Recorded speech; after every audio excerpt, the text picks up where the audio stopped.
Yeah, that's how you set the tone from start to finish. That's how you come back after you done gave up a 25-point lead against the LA Clippers. You know you got to take care of business. You know you got to get a victory. You know you got to start the 6-game home standoff right, and the Denver Nuggets do it the right way.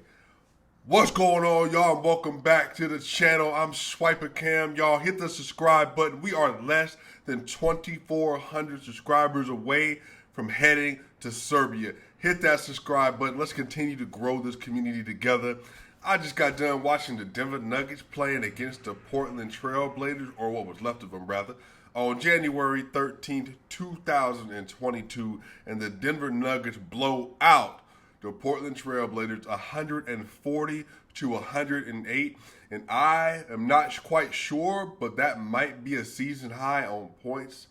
The Denver Nuggets tonight, they shot 63% from the field, 50% from the three-point line, 21 of 42, 75% from the free throw line. They only had 15 turnovers. They won the rebounding battle 40 to 34. Tonight, they had 35 assists tonight.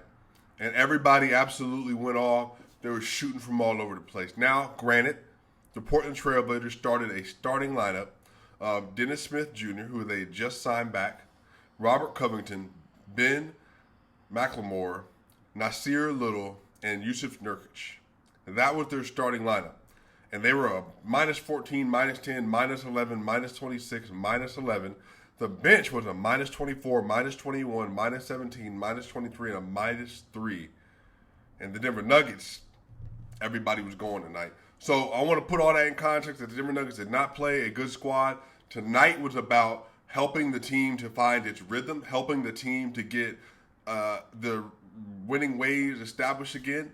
One of the things that I'm just a little bit frustrated with is the Denver Nuggets, how they beat the Clippers. They be riding a 4-game win streak right now. And with how everything is going in the Western Conference, with how muddled things up is right in the middle, that's an important victory. So right now, the Denver Nuggets, they are at 21-19. Had they won, they would be tied with Dallas Mavericks in terms of the win-loss record and where they are in the standings. So right now, they're sitting at 6th. They're a half game out of 5th. They're 6 games out of 4 because the Memphis Grizzlies won 11 games straight. They're in the 3rd place now. The Jazz are sitting here in 4th place now. So I don't know if the Nuggets are going to catch that. It might end up being the 5th and 6th seed. It's the way to covet it for the rest of the season. But the Denver Nuggets got to win tonight. They're 1 game ahead of the LA Lakers. They play the Lakers on Saturday, so have another opportunity to put 2 games worth of distance in between those two teams. And the Clippers are a game and a half back. And then the Timberwolves are 2 games back, and the Trailblazers in the 10th seed are 5.5 games back. So a lot of cushion, a lot of room.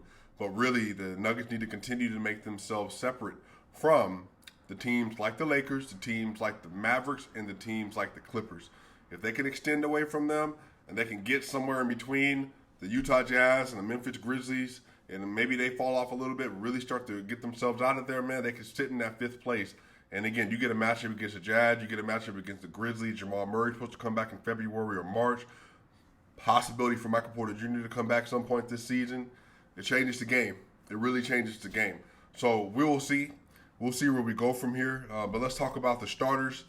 Tonight, the MVP of the NBA, Nikola Jokic had 20 points, 8 rebounds, and 7 assists on 8 of 10 shooting, 1 of 2 from the three-point line, and 3 of 3 from the free throw line.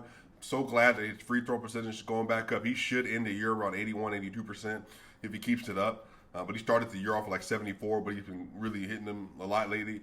He had 2 blocks as well, and he was a plus 18 tonight. The thing that I wanted to share with you all, Charles Barkley at halftime said the most outrageous thing.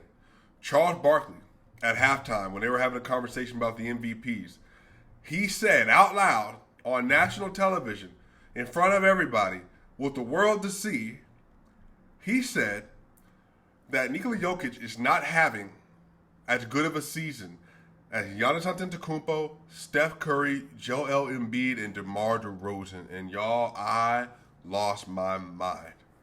Lost my mind when I saw that.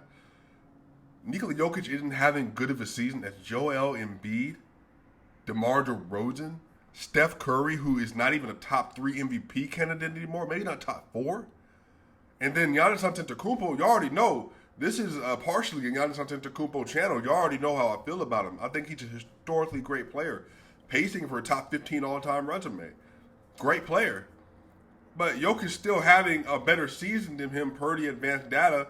The difference is the Bucks are winning. But, Charles Barkley, as much as I love Charles Barkley, basically was putting it out that, Jokic isn't impacting the winning and all that. I'm over here like, well, he has the highest plus minus in the NBA. He has the highest on-off in the NBA. And then on top of that, whenever he's in the game, the Nuggets are playing at essentially a 62 game pace. Meaning when he's in the game, they're looking at a 62 win record with him in the game. Without him, they're sitting at an 11 win pace. Like, massive difference, y'all. That's a 51 game difference in the level of output between Jokic on the court and Jokic off the court. This team is abysmal without him. They lost a 25-point lead last game, and he was a +6 when they lost. Like, it's not even close. There only are two real MVP candidates in the NBA right now.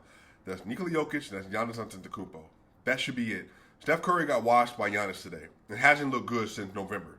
Kevin Durant got James Harden back and Kyrie Irving back. You can't win MVP playing with two other All-Stars. One other superstar and MVP player, and then another one who's right on the fringe of that category.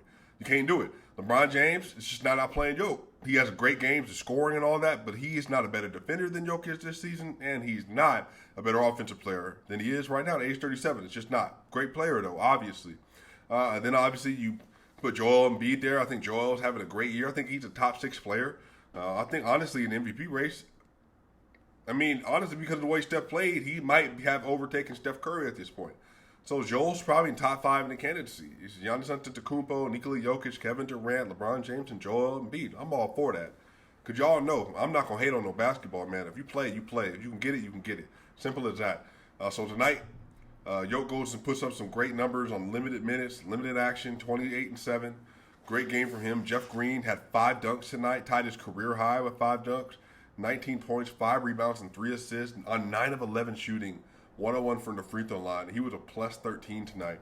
And Jeff Green was hitting some bangers. 2-step drop, bangers. Alley-oop, bangers. Fast break, bangers. Transition, bangers. Rolling to the basket, bangers. Money on the line. Jeff Green might be the best dunker on the team. And I love Aaron Gordon, but Aaron Gordon has a lot more responsibility. He has to play a lot more defense, so he can't always use that energy that way.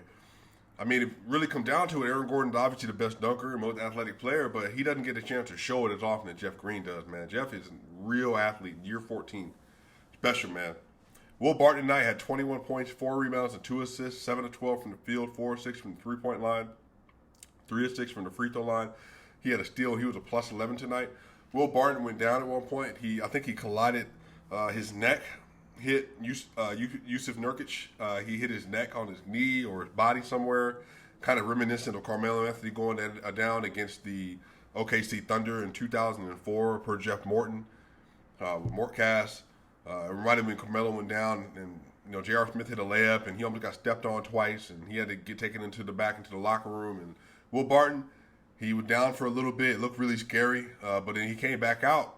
And he sat on the bench. So apparently, he's okay. Obviously praying he's okay. But this is what I mean. Will Barton tonight, 25 minutes, 21, 4, and 2. You need that from Will Barton. 7 of 12 shooting. This is the first time he shot over 50% in a while. But you need Will Barton playing well because if Will Barton plays well, the Nuggets can surge in the standings because that's how important he is. Because he's the best perimeter player they have from a playmaking, shooting, and penetration standpoint. He's the best perimeter playmaker they have without Jamal Murray, without Michael Porter Jr. So he's doing it. He's getting it done, man. 21, 4, and 2, man. You love to see that from Will Barton. You can get that once every 4 games. That can take you to the next level.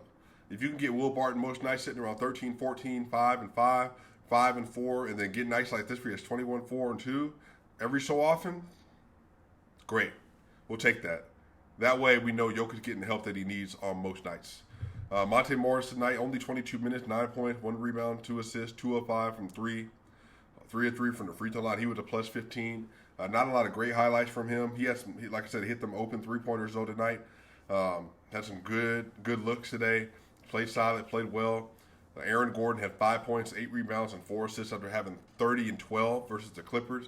And Aaron Gordon was 2 of 5 from the field, and he was a +12. 27 minutes. This was a great game tonight. Jeff Green, 30 minutes. Yoke, 28 minutes. Aaron Gordon, 27 minutes. Barton, 25 minutes. Monte Morris, 22 minutes. Great game to get your starters some minutes and to get them out the game. And that's what they did. Great job by the starters. Again, a plus 13, plus 18, plus 12, plus 11, and plus 15. Facundo Campazzo tonight, maybe his second or third best game of the year. The Houston Rockets game, there's probably another one I might like a little bit more. I think it's a stiffer competition as well. But Facundo Campazzo in 27 minutes tonight had 18 points and 12 assists, 7 of 10 from the field, 3 of 6 from the free throw line, 1 of 2 from the free throw line. He was a plus 21. That was the second high on the bench tonight, plus 21. Had some really good passes tonight, playing some good solid defense. And again, when Facu plays like this, it gives him an opportunity to really get some run with the rest of the team, and the rest of the team can feed off that energy, especially Ball Arena. They love watching him play. They love watching him, razzle and dazzle with the passes and all that. So great game from Facu. I said this on Twitter, and some people didn't really necessarily like it, but this is what I mean. Facu plays really well against bad guards or young guards, and the reason that he does is because he's such a veteran. He knows what he's supposed to do. He knows his responsibility. He knows his assignment so well that if you're out of position at all, he's going to cook you. So the thing about it, Facu doesn't really do well against elite guards just because, again, elite guards are not only athletically dominant, but they're also mentally they're elite for a reason. Like the way they think, the way they process the game. But you get a young guards or guards that are, NBA level but don't have the smarts, Facu can kill them, and he did it tonight. Austin Rivers, 9 points and 1 assist, 3 of 7 from the field, which was 3 of 7 from the three-point line. He was a plus 18. Good game from Austin tonight. But Bones Highland, boy, can I tell you, 23 minutes, 17 points, 4 rebounds, 3 assists, 6 of 12 from the field, 5 of 8 from the three-point line, and he was a plus 24 tonight, and that was a game-high plus 24. When Bones Highland is ready to go, it changes the complexion of the Denver Nuggets because he can get to the basket, he can dribble, he can step back, he can shoot at three-pointers, he can facilitate. Great game from Bones Highland. 17, 4, and 3, 5 of 8 from the three-point line. You love to see it. When Bones Highland got that step back working, when Bones Highland got that confidence working, it makes up a lot of difference, especially for the bench. It makes it possible for Yoke to be able to step out of the game, not need to be a playmaker all the time, and let Bones Highland cook. So great. Facu, Bones, and Austin Rivers is not a great trio per the metrics, but tonight they made it work. Again, they're supposed to. As hurt as the Portland Trailblazers were, they were more outgunned. And Facu, Austin Rivers, and Bones Highland did their work. Zeke Naji has 16 points and 9 rebounds, 6 of 8 from the field, 1 of 2 from the three-point line, 3 of 3 from the free throw line, and he was a plus 20. Maybe his best game since the New York Knicks game. This might even be a little bit better in some ways, but again, 6 of 8 from the field, had 9 rebounds. Zeke Naji is not a great rebounder, so the fact that he got 9 rebounds is a big deal. Shout out to Zeke. And then on top of that, Damon Reed had 3 points, 1 rebound, and 1 assist. He was a plus 9. Marcus Howard has made a miraculous comeback. When we thought he was down a month ago, we thought he might have torn something serious. Came back 4 weeks, hit a three-pointer tonight. And he is going to have some pivotal minutes he's going to have to play here soon. Because when they need a scoring guard, it might end up having to be Marcus Howard. So glad he's back. So glad Will Barton made it back to the bench, you all. But that's going to do it for this episode. We play against the LA Lakers on Saturday. Nikola Jokic, LeBron James, 4-time MVP, 4-time NBA Finals MVP, first or second or third greatest player in the NBA of all time versus Nikola Jokic, the one and only reigning MVP, Serbian Splinter. Y'all, we'll be back soon.